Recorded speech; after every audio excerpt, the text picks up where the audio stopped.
Welcome to Women in Leadership, The Power Within.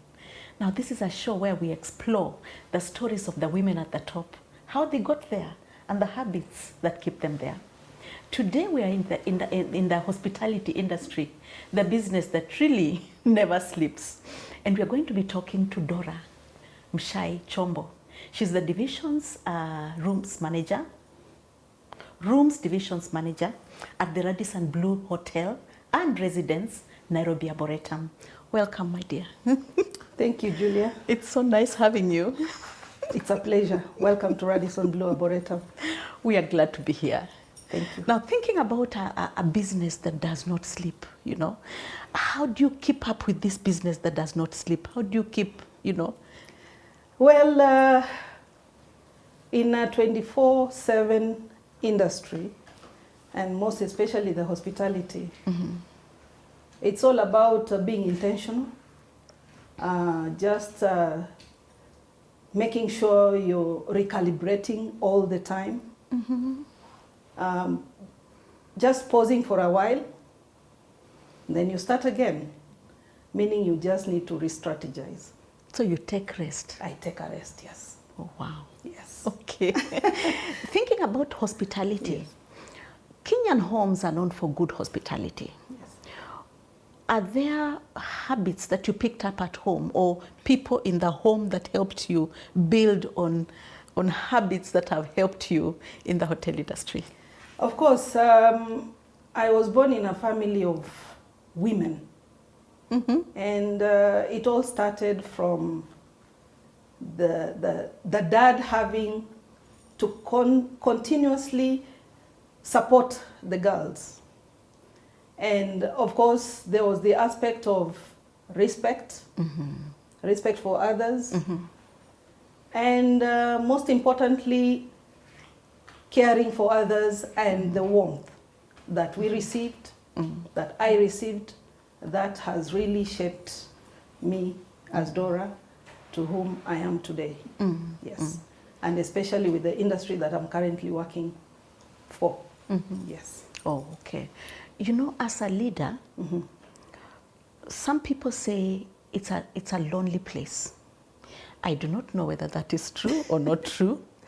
But what do you do to ensure that it's not a lonely place? And do you have people who are close to you that help you, that don't call you boss? They look at you as Dorah.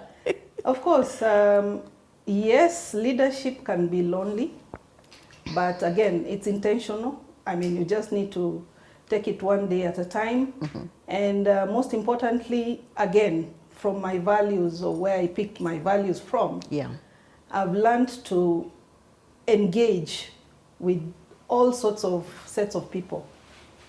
I still want to believe for a leader to thrive, they need to have a set of people you can trust. That is true. Meaning these people are there to give you positive criticism, guide you and share some insights on how they feel your leadership you're going with your leadership. So I feel taking that positive criticism and working on it would assist any leader. But apart from that, additionally, what I can say is putting yourself in a shoe of your junior talents. Yes. Is critical, because then you have a whole perspective of how your leadership is doing. And you understand them. Yes, and you understand the issues affecting them. Many a times, because leadership is all about leading a team, that at the end of the day, they should have trust in you. Okay, okay. Thinking about as you've grown up, apart from the values, you've talked about a family of girls. Who are the people who have impacted you more? It could also be in school. Yes. When you went to school, your peers, your superiors. Who are those people who have impacted you, and how did they impact you? Well, I would say much of this came from the ability of my inner family just giving me the support. They saw something in me. And I would say shortly after school, I had a period by which I had to start looking for a job. And what I got was more of getting into the industry to learn. At that point, back in the day, Yeah. you would be you would look for a job just having a certificate with you, and as long as you can clearly communicate, Exactly. you'd get a job. Exactly. So I was brought into the industry in terms of just doing a lot of sales jobs. But apart from that, someone saw that leadership in me. In you, yes. And so at the age of 19, I could manage a team of 4. Nice. At the age At of 19? 19? Yes, a team of 4. And I was overseeing these curio shops, 2 of them based in 2 major hotels at the coast. And this was a belief that my boss then had in me, that I could do it. And so I had mentors along the way, yes. And these people have really shaped the Dorah that you see today. That I see today. Wow. You found yourself in the hospitality industry. There must be a time that you realized this is where I want to be, because if you've not left up to today, so what is that defining time that you realized? It may be by the help of other people, or you just alone, you saw it, you know? You see, if you keep on doing something you love, it doesn't have a limit.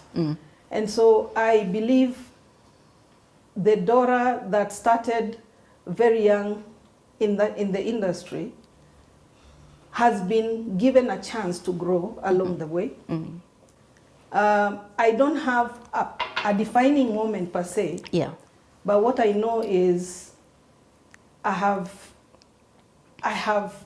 just let myself, free to be given a chance to get to those levels.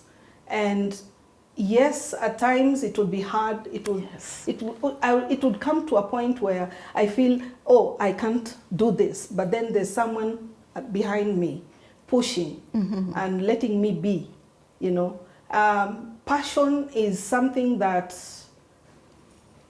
has given me the chance to be where I am. Because servant leadership, just engaging interactions, meaningful ones with my guests is what I love. I really do. You enjoy it? Yes, I really enjoy it. So you have the passion for what you do? Yes, it's the passion for what I do. But even with passion, there are moments that you have to say no to something. As growing up, because I know that as I grew up, there were times it was very hard to say no. How did you learn to say no? And what is that tough no that at some point you had to make and you're like, oh gosh, this is too tough for me? Yeah, there were quite a number of them along the way. But as I said, passion is everything, because you learn through those no's. I many a times did not let those no's be my setbacks, but I looked at them as a point to step up and feel how, feel it. Exactly. And move on. But again, the support of the mentors behind me, the leaders above me, gave me the confidence of continuing. So Thank you. in the hotel industry, you meet very many people. Yes. You meet different cultures. And you've come from a culture. Yes. How do you manage the different cultures, the different people that you meet? Yeah. Well, first of all, in the hospitality industry, back then you were required to do a lot of understanding of different culture, because again, I dealt much with leisure groups, leisure travelers who would come from different countries of the world. But then the clarity of my values and the corporate culture. Yeah. Anywhere you work, there has to be set values by which you're guided Exactly. to follow. Exactly. So I think that has been the key factor that has made me integrate, or rather put myself in that space of, those different cultures. Yeah. Okay. We talked about the home, because, and we've talked about the cultures that you're talking about. You know, there's a way in which you want the client to leave feeling how they're feeling good, they're happy.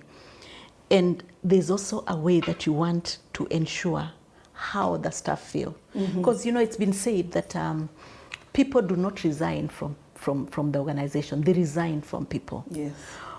How do you manage to ensure that the good feeling that your clients have is also a good feeling for the employees under you? Yes. Well, I would say communication is key, in that you give an open space.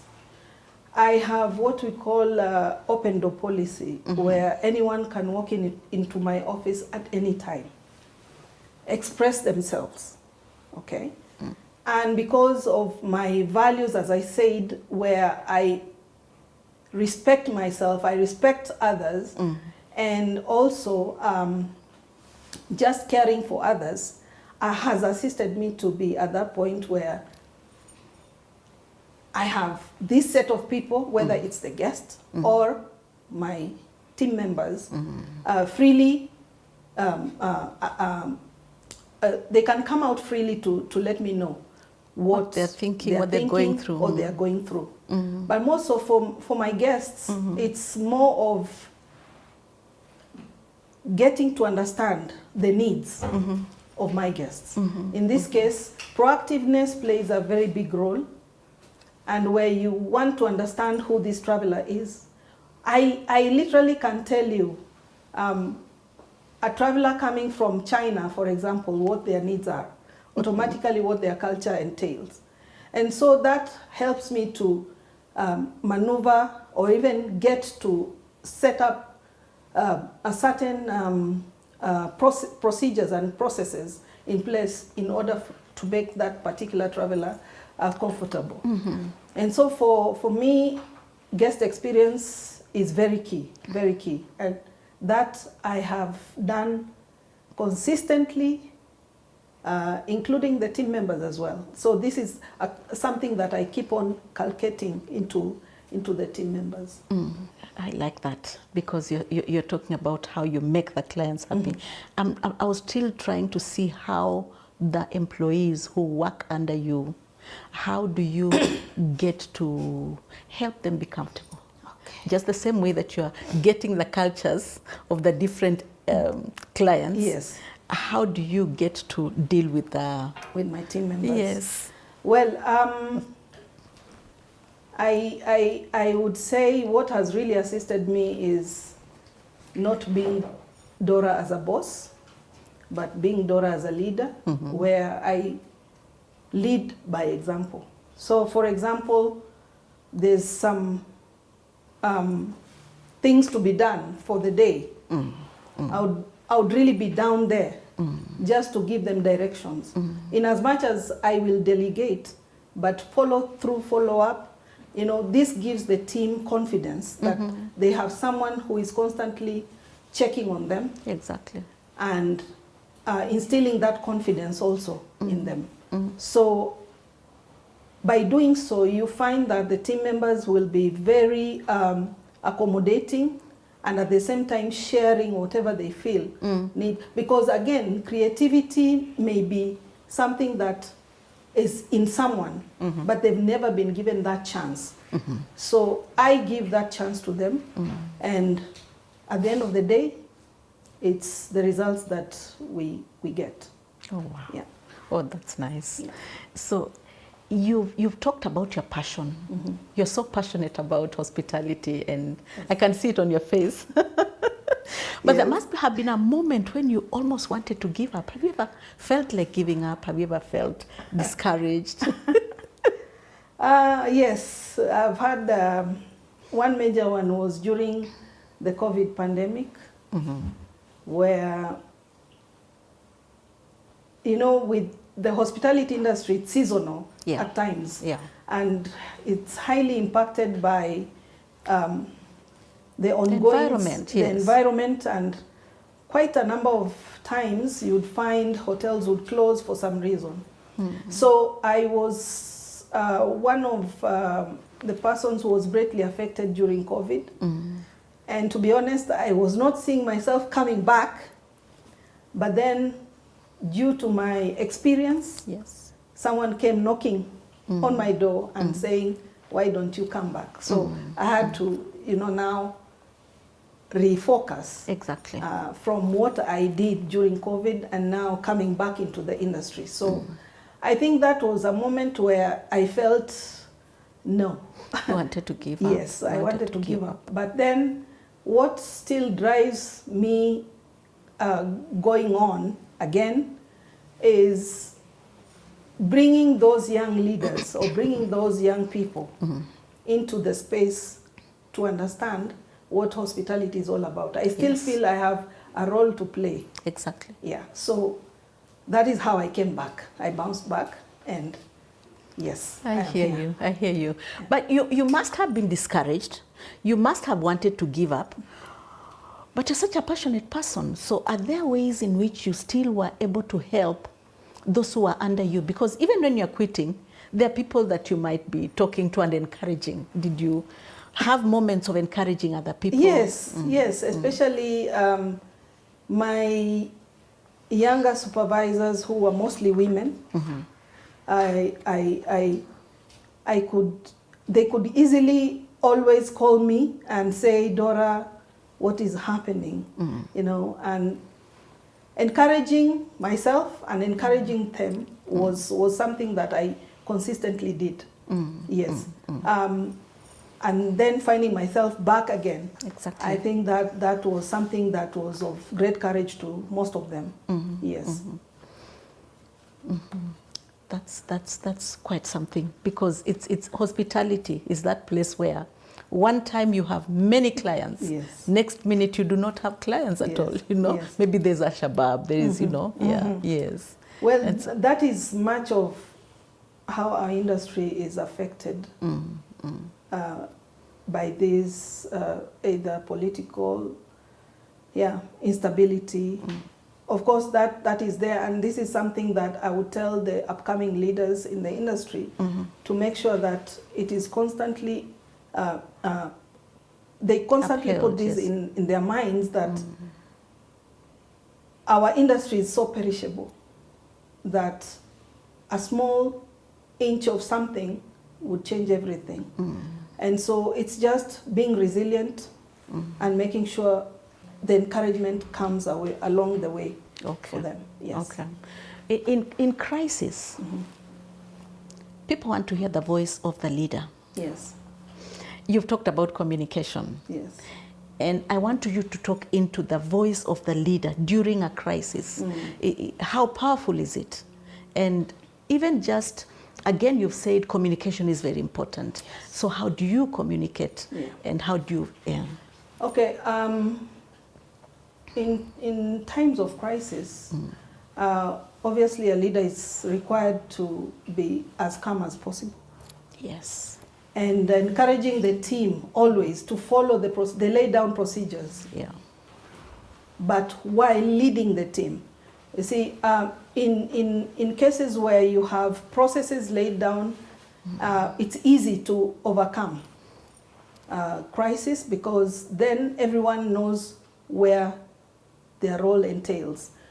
In cases where you have a serious issue, then it's communicating, making sure everybody knows what to do, at what point, and get to that space where now you're done. And trainings have been very key when it comes to crisis management.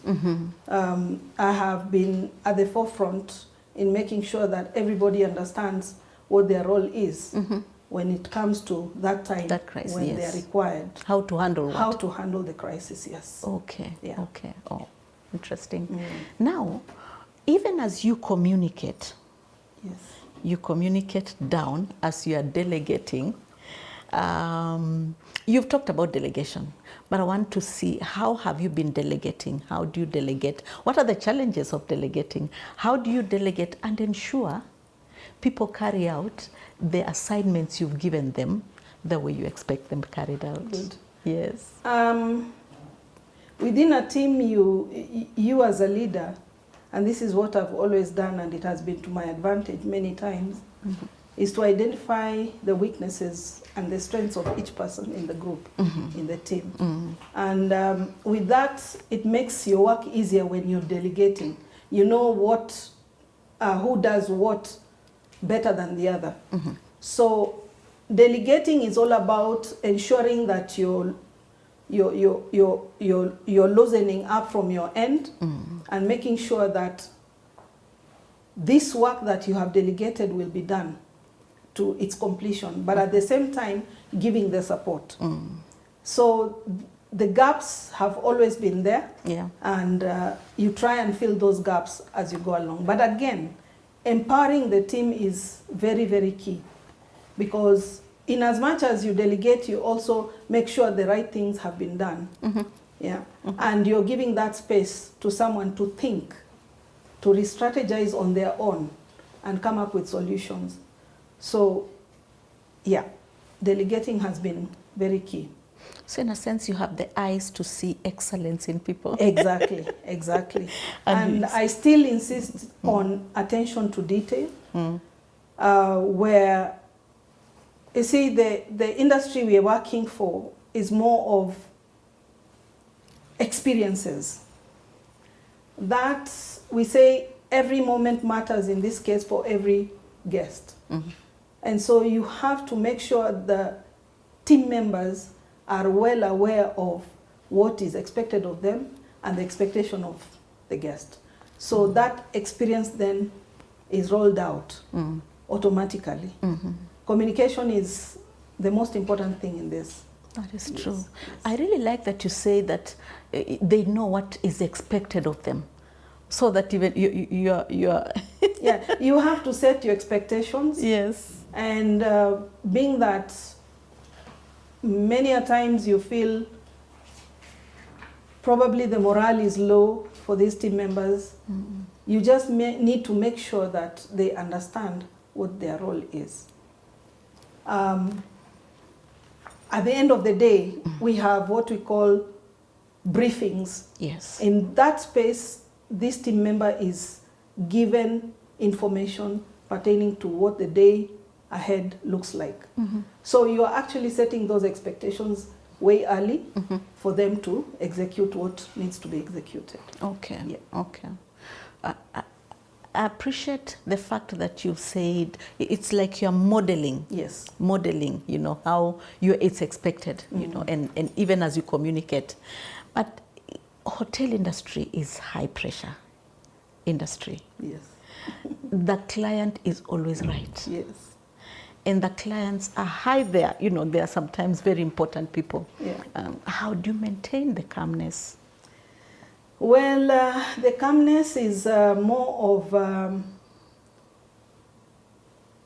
we look at so much to do with standard operating procedures. We have certain processes put in place.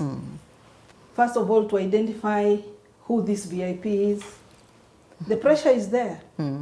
But then being proactive is one key thing in making sure that, yes, the pressure is there, but then being proactive, communicating, delegating, that kills the pressure. And those are good things for a leader, and that says it that you are a good leader. Now we're going to take a break, but when we come back, we'll still go into finding out how running this hospitality industry is like.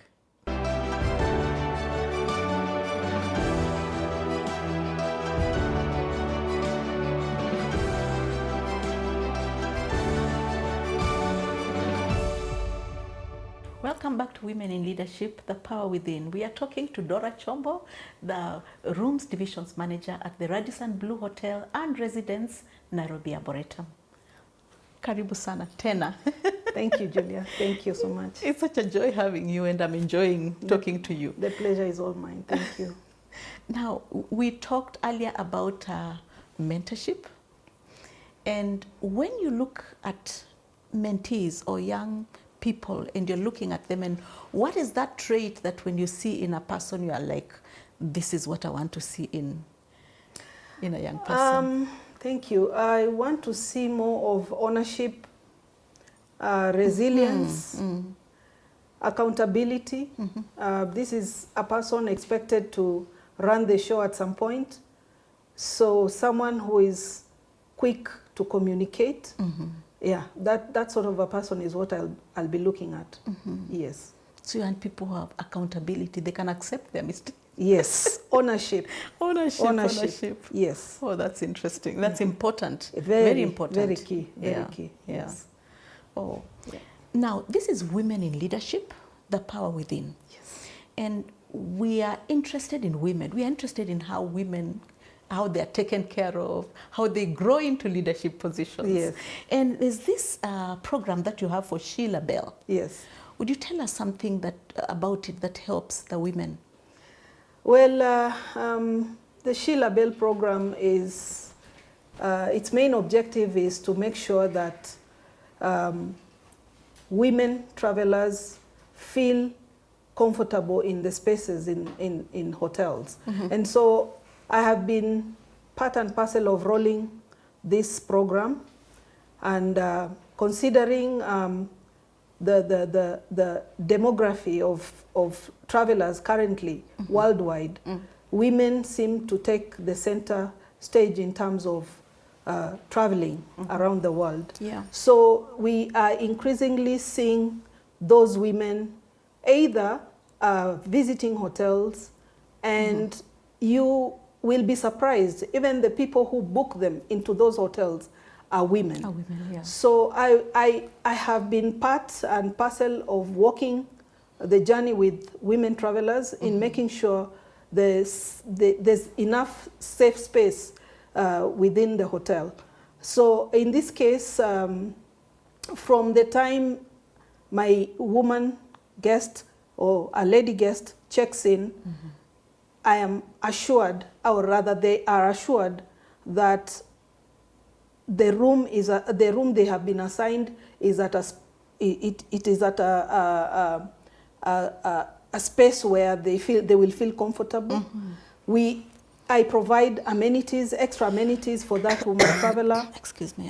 Including just making sure trainings are done to make sure every team member is aware of what needs to be done when it comes to that woman traveler. So I am very proud to be a woman at this point, Yes. and leading the team to making sure the woman traveler is taken care It's of. comfortable. Yes.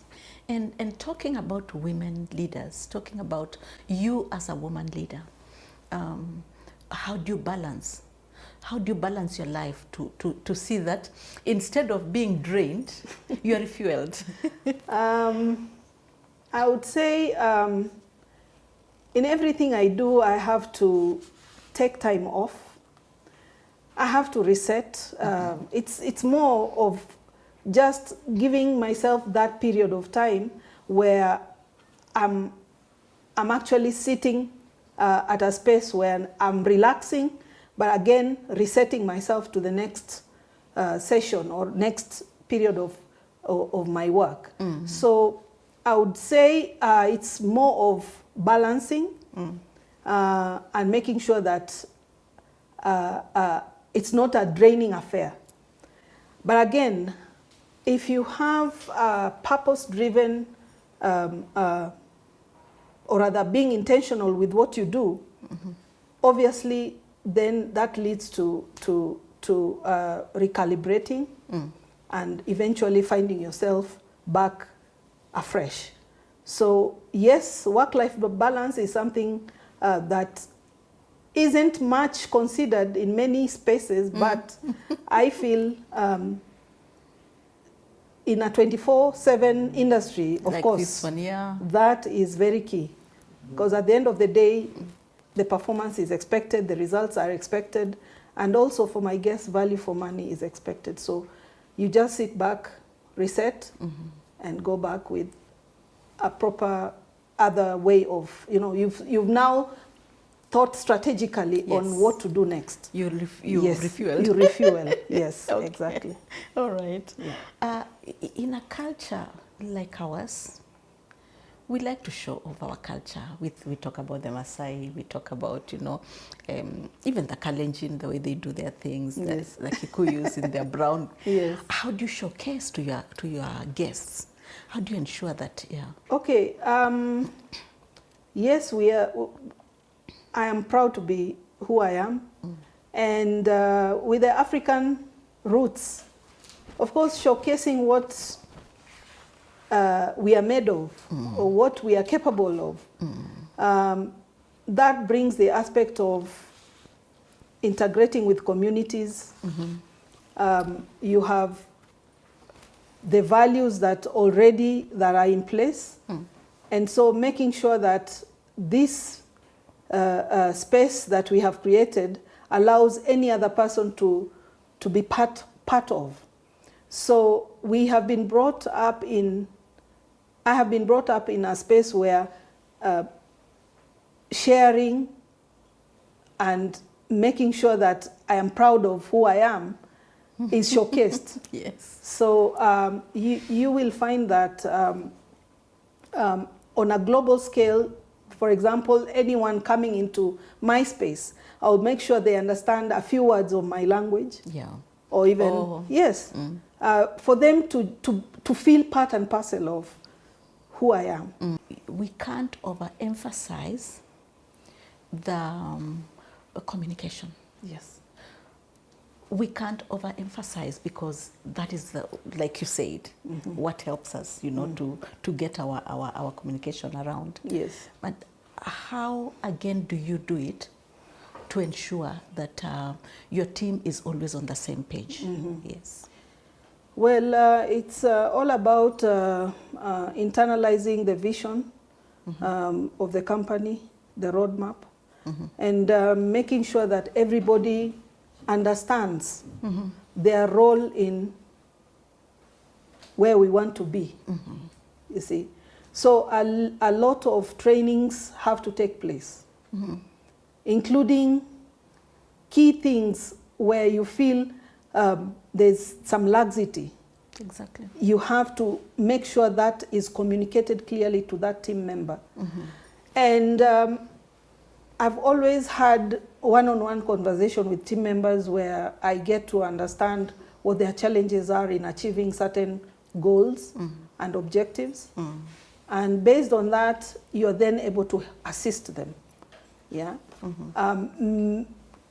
Annually or biannually, you can decide to do what we call performance reviews. Yes. And set the key performance indicators for them to understand what is expected of them.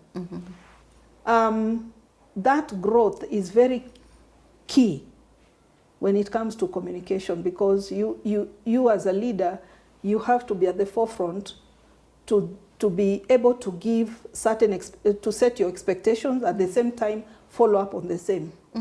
Whether it's their own personal issues or even work related. Exactly. Yeah. So that is basically what is required for a successful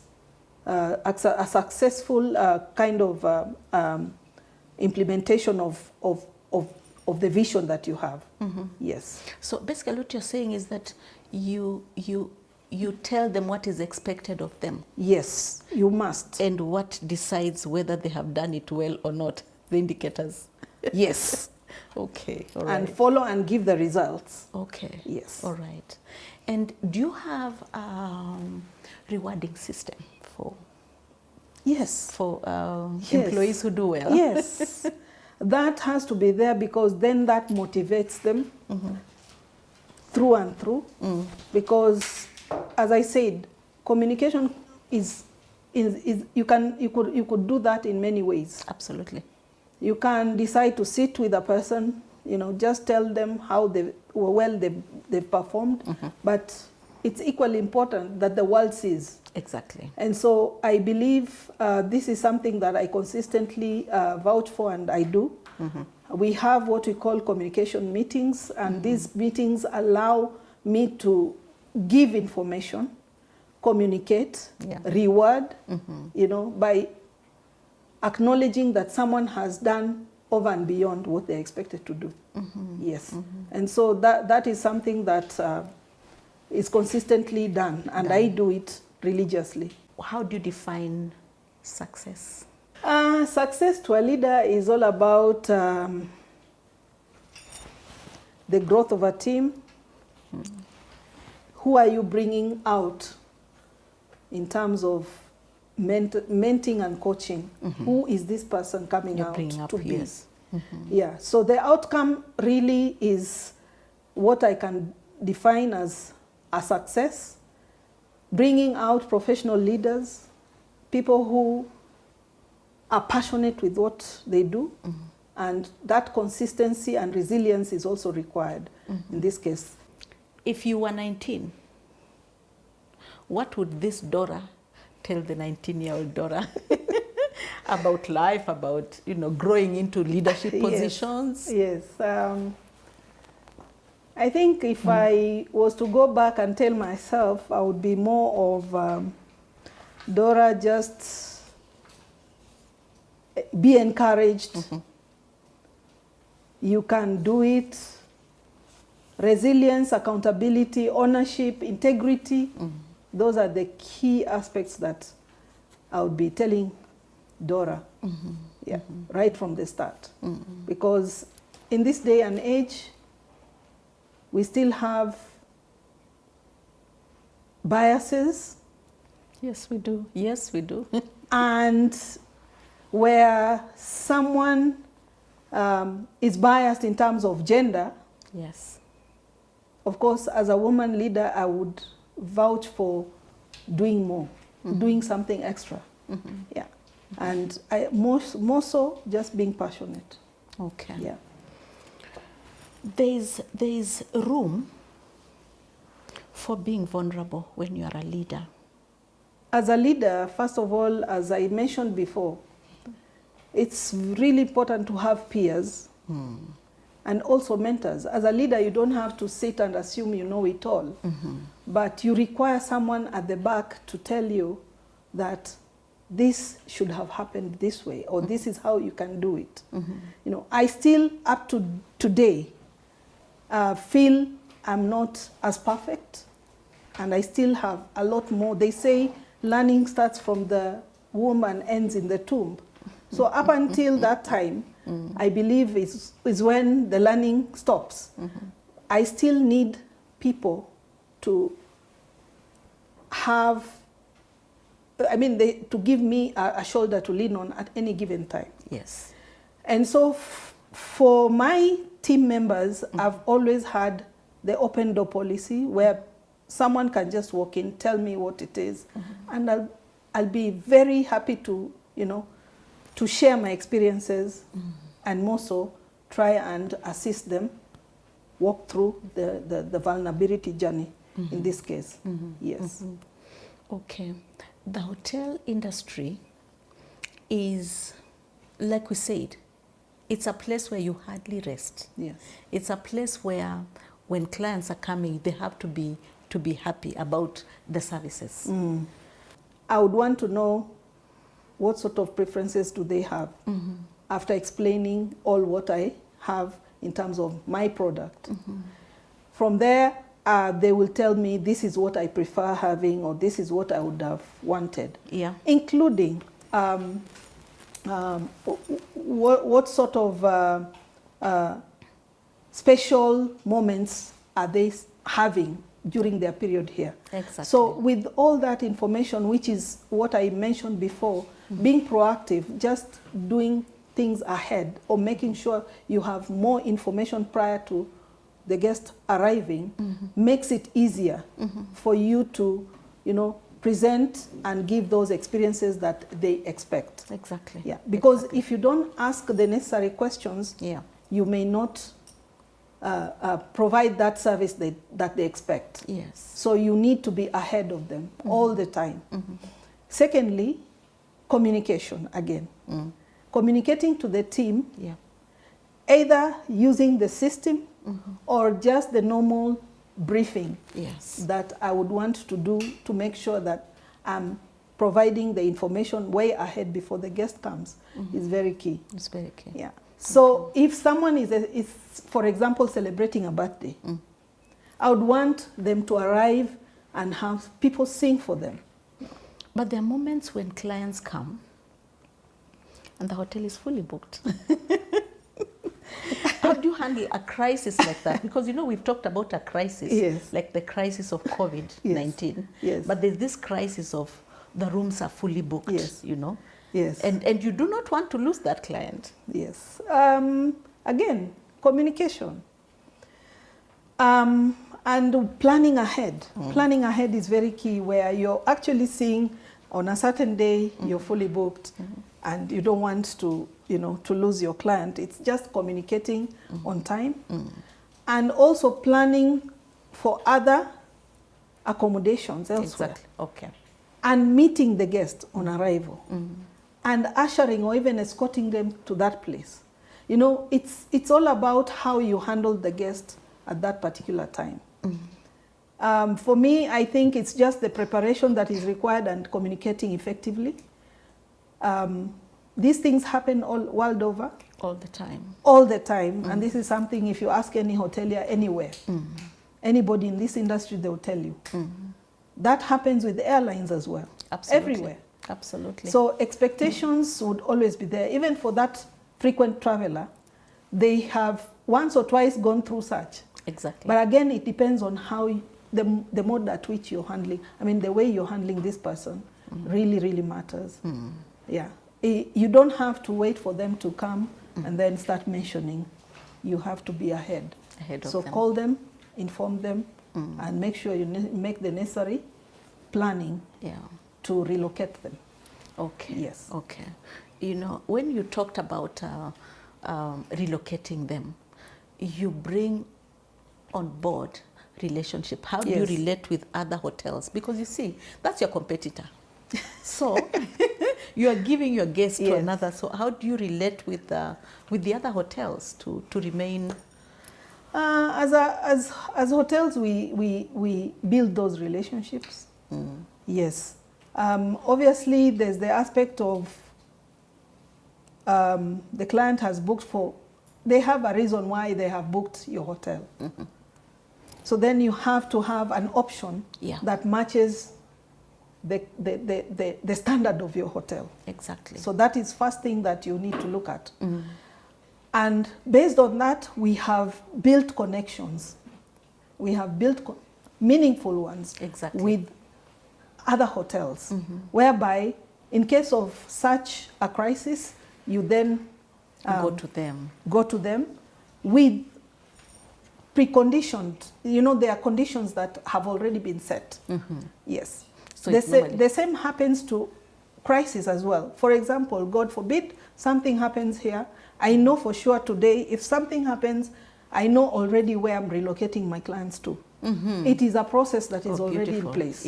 So you put that in place. And that's thinking ahead. That's thinking about tomorrow. Again, I say this is Women in Leadership. We are coming up May 10th. It's going to be Mother's Day. Mother's Day. We have a great branch here at the Radisson Blu Arboretum. Tell us about it. I would like to just welcome all the women. Mothers, you can invite your women friends. Your mothers, you give a treat to your wife in terms of coming to enjoy the Sunday brunch with us. It will be on the 10th. This is your signature Sunday brunch. That is our signature Sunday brunch. Oh, wow. We'll start from 12 noon up till 4:30, and it's a whole array of, you know, dishes, buffet, come and enjoy. Okay, Yes. thank you.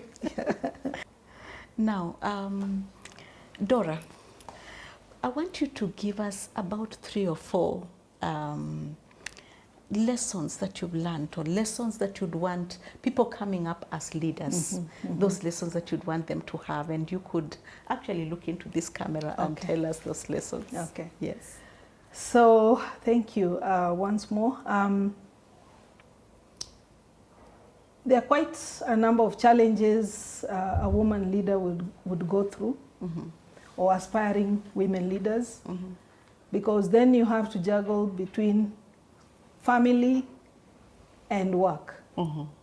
But then you need to strike a balance at the end of it.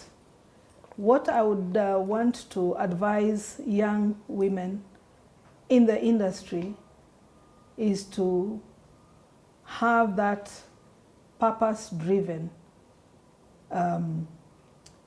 ability to understand what are you aspiring to be.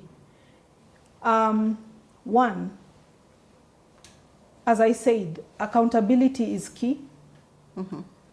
2, have mentors in the industry who can assist you play that role of becoming a future leader. 3, integrity is one thing that I've seen people fall along the way. During my time and the time I've worked in the industry, there's been a lot to do with tipping. Young girls in the industry find themselves getting money, yes, but then along the way they forget what they are supposed to be doing. So in order for us to grow women in this industry, we already have enough. We already have enough women who can be your mentors. So come strongly in terms of the resilience that we spoke about, accountability, and more so your values, and the African values, as we said. Yes. The warmth, the ability to connect emotionally. Yeah. Emotional intelligence is one of the key stuff that we talk about every single day. You must be able to put yourself in that guest's shoe. So along the way you learn how to manage your guest expectations. I think we have the capability as women leaders currently of mentoring more and more girls into that leadership role in the hospitality industry. Now, this has been Women in Leadership, The Power Within. We have been talking to Dorah Chombo, the Rooms Division Manager at the Radisson Blu Hotel and Residence, Nairobi Arboretum. Until then, we'll see you again next week on the same program. And this is Julia Ombasi signing out, and goodbye and God bless.